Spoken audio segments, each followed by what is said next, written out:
Well, just a few words on another work on Victoria's lovely disc of some of my pieces. I'd like to talk a little bit about the Sonata da Camera today. The actual title, Sonata da Camera, it's actually a Baroque term, and there were two kinds of sonatas, well, of a particular kind: Sonata da Camera, Sonata da Chiesa. The Sonata da Chiesa was the church sonata, and something really rather serious. And the Sonata da Camera, camera was really a word that describes a salon or a room. And so it was music written for a slightly less formal kind of occasion. And that's what I've tried to do here. The Sonata da Camera is quite a light-hearted, although not so much in the second movement, which is really rather serious, and very ebullient, very energetic kind of work, which can be just included in a recital that wasn't especially serious. It's in 4 movements, and each really explores the instrument. I hope it does anyway, in interesting kind of ways. The first one begins with a big leap, and in fact big leaps are a feature of this particular movement. Is the leap right at the beginning. I'm not going to go through these pieces in any detail, but just one or two thoughts about it, which when that particular idea comes, it wants to have the bottom note wants to have a real accentuation, bounce up onto the top note each time it comes, real energy there.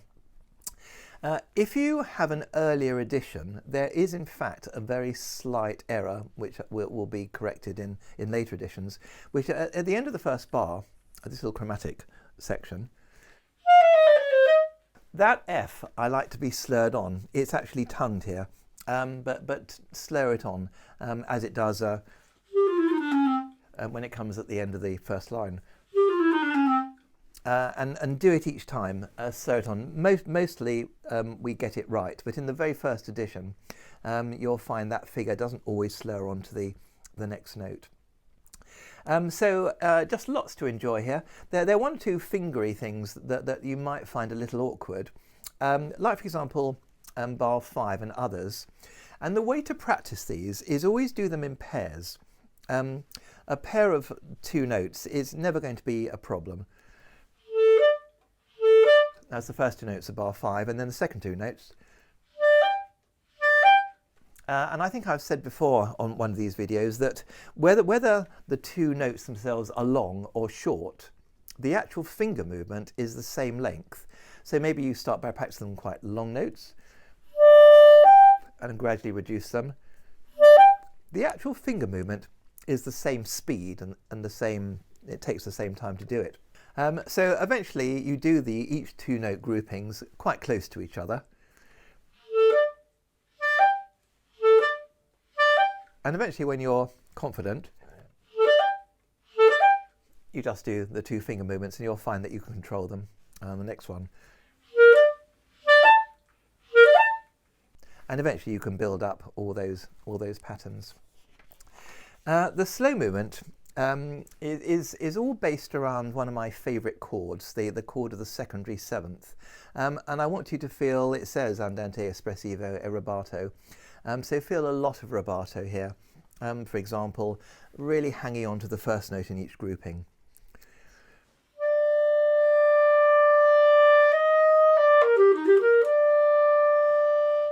And later on.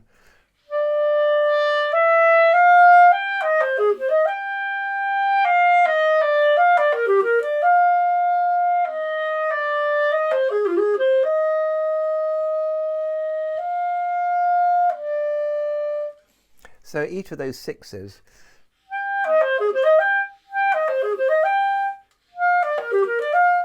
feel there's a lot of rubato there. When you get to the big climax in bar 22, the D sharp goes to F, F, F, and then there's a comma. And in performance, make that comma really long and dramatic. And if you're playing it to an audience, make them wait and come in very, very quietly. It's only marked piano, but come in really quietly for the next note. It's very effective. The third movement is really a little scherzando, a little scherzo. And again, the way to get around some of the technical things here is just in the same way I was talking about earlier.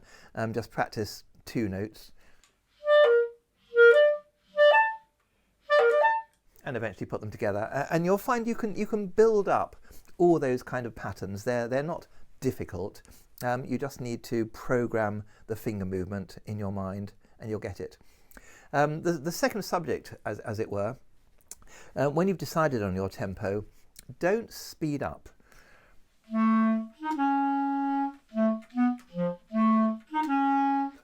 It's quite it feels quite sedate, that tune, against all the scat-sander stuff that goes along around it, and no rallet at the very end.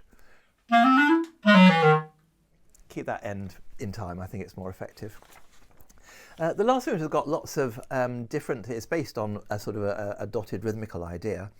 But there's lots of different versions that it comes in, and I want you to really take advantage of that, and each time it comes, do something different. So it starts, obviously, in time. But then it comes again in bar 7, ad lib. And here I want you to feel very hesitant about it.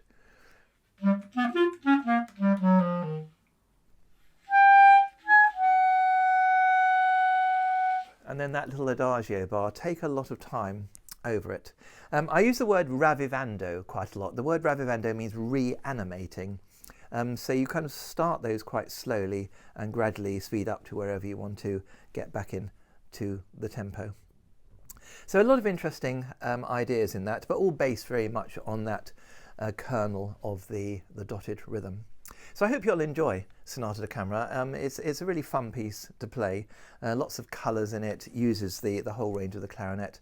So lots to enjoy in playing it. And now we'll hear a few excerpts from Victoria's performance on the CD.